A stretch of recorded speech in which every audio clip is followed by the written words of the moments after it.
할렐루야. 임마누엘 하나님을 찬양합니다. 오늘은 시편 103편 1절로 22절의 말씀을 가지고 만족케 하시는 하나님이라는 주제로 묵상의 말씀을 나누어 봅니다. 본 시편은 가장 아름다운 시편 중에 한 편입니다. 다윗이 아닌 다른 시인이 다윗의 책으로부터 빌려와서 기록한 것으로 보입니다.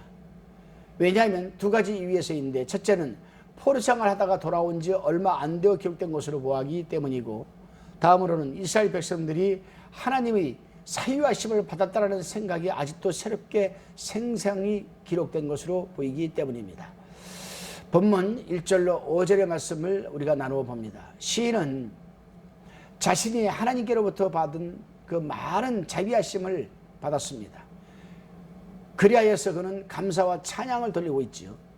특히 시인은 1절에서 내 영혼아 여호와를 송축하라, 내 속에 있는 것들아 다 그 성호를 송축하라고 하면서 2절 3절에서는 세 번씩이나 모든이라는 포괄적인 말을 사용하고 있습니다. 이것은 예수님께서 내 마음을 다하고 뜻을 다하고 힘을 다하여 주 너희 하나님을 사랑하라고 말씀하신 것과 같은 맥락입니다. 그렇습니다, 여러분. 우리 하나님께서는 당신의 백성의 생명에 영향을 끼치는 신체의 질병이나 또 영혼의 병에 대하여 하나님께서는 많은 관심과 또한 심려를 하고 계십니다.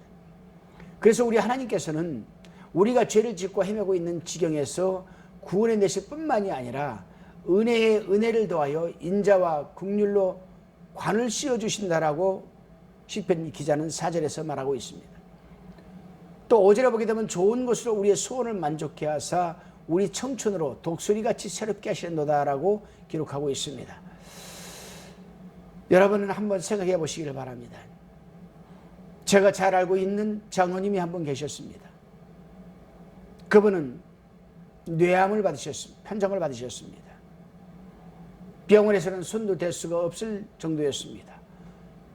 순간순간 구토를 하고 어지러워서 누워있고 죽음을 오늘 내일 기다리고 있었습니다.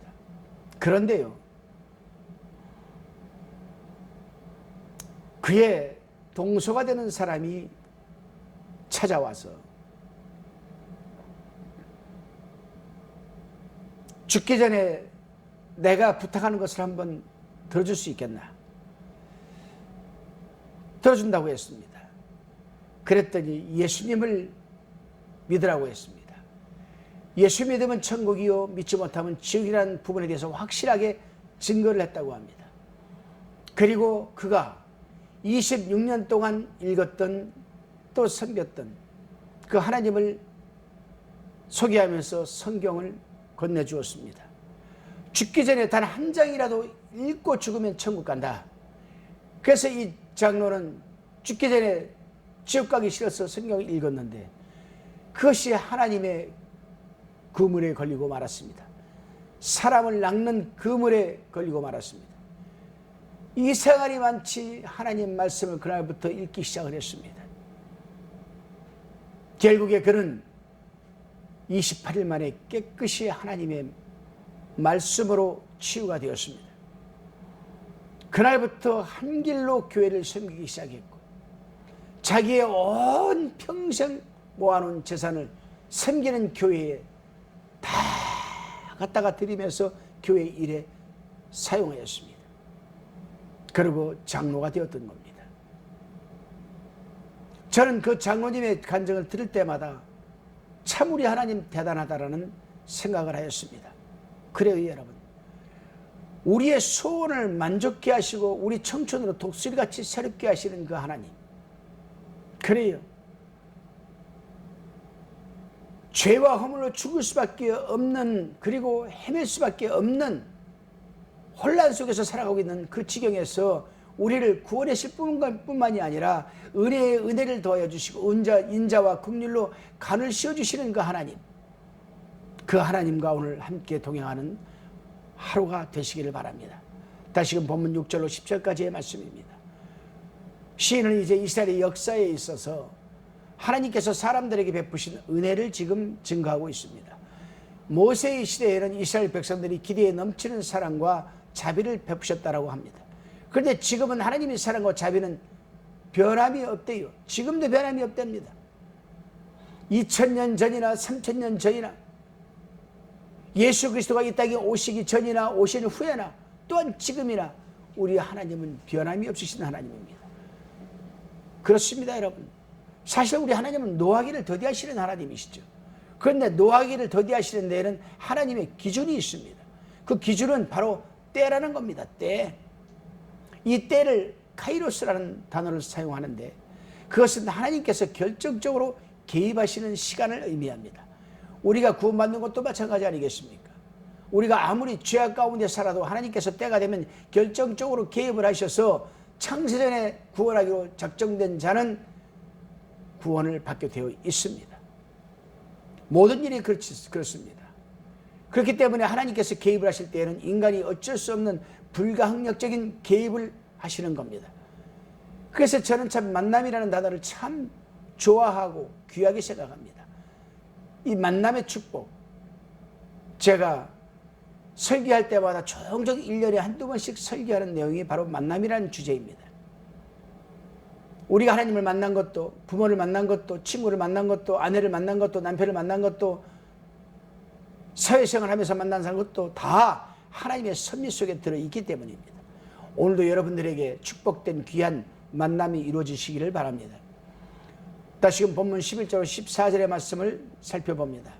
시인은 계속해서 하나님의 사유하시는 사랑의 크고 인자하심을 지금 말하고 있습니다. 물론 우리 인간이 하나님의 크신 사랑을 어찌 측량할 수 있겠습니까? 시인은 하늘이 땅에서 높은 같이 그를 경외하는 자에게 그 인자하심이 크심이로다라고 11절에서 말하고 있습니다. 그리고 12절에서 동이 서에서 먼 것 같이라는 표현을 쓰고 있습니다. 우리 죄가를 멀리 옮기셨다라고 합니다. 하나님께서 우리 죄를 용서하시면 그 죄는 눈에도 보이지 않고 마음에 나타나지도 않습니다. 사유함을 받은 뒤에는 하나님께서는 그 죄를 다시 돌아보지 아니하시고 관심도 두지 않으십니다. 이 얼마나 놀라운 하나님의 사랑하심과 자비하심인지 모릅니다. 그렇습니다. 하늘이 얼마나 높습니까, 여러분? 천문학자들은 우주가 측량할 수 만큼 광활하다고 말을 합니다. 근데 와서는 우주 로켓을 발사한다든가 그 밖의 방법으로 가까이 있는 천체, 이 화성이나 달에 사람을 보낼 수 있게 되었습니다. 그러나 그것은 광활한 우주에서 아주 가깝고 좁은 부분에 지나지 않습니다. 근데 시인이 여기서 말하고 있는 것은 그 광활한 우주의 거리와 크기도 하나님의 사랑의 크기에 비하면 아무것도 아니라고 지금 말하고 있습니다. 엄청난 거죠, 여러분. 그만큼 우리 하나님의 사랑은 넓고 깊이가 있고 크다는 것을 의미합니다. 그 크신 하나님의 여러분 그 사랑, 오늘 하루도 우리가 충만히 누려보아야 되지 않겠습니까? 본문 15절 18절의 말씀을 나누어 봅니다. 시인은 인간들의 짧은 생에 대해서 지금 말하고 있습니다. 인생이 짧다는 사실은 누구나 다 잘 알고 있습니다. 그래서 시인은 인생은 그날의 풀과 같으며 그 영화가 들이 꽃과 같도다. 그것은 바람이 지나면 없어지다니라고 합니다. 뿐만이겠습니까? 인생이 70이고 강건한 80이라도 그 모든 생의 삶이 수고와 슬픔뿐이라고 하지 않습니까? 그러나 하나님은 그렇지 않으시고 영원부터 영원까지 이르시는 분이십니다. 하나님의 인자하심은 그래서 영원하십니다. 하나님의 의인은 자손이 자손에게 이르며 하나님의 사랑을 그 사람들을 복주시고 그 복된 언약을 신실하게 지켜나가시는 하나님이십니다.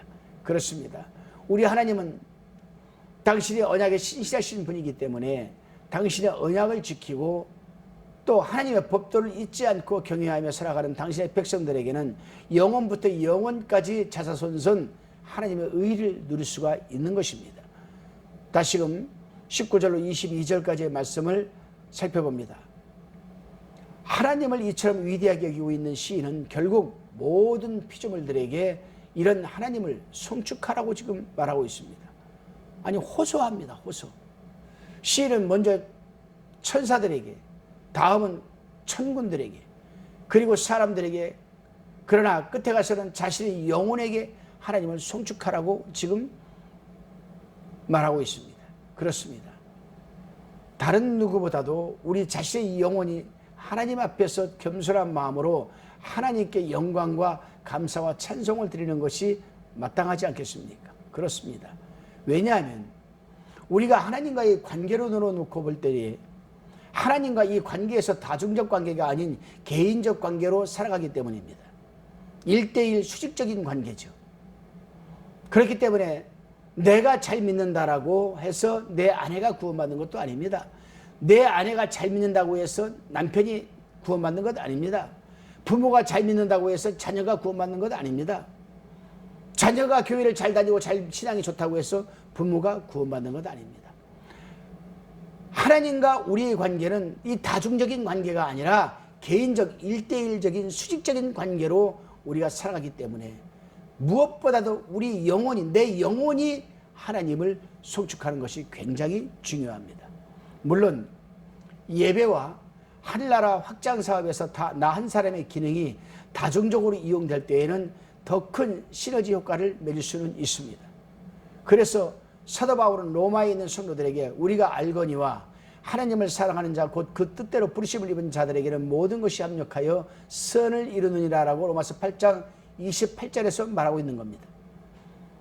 오늘도 말씀을 나누는 여러분, 또 우리 동역자, 그리고 성도 여러분, 모든 여러분들께서는 합력하여 선을 이루어 가시는 온전한 하루가 되시기를 주님의 이름으로 축원합니다.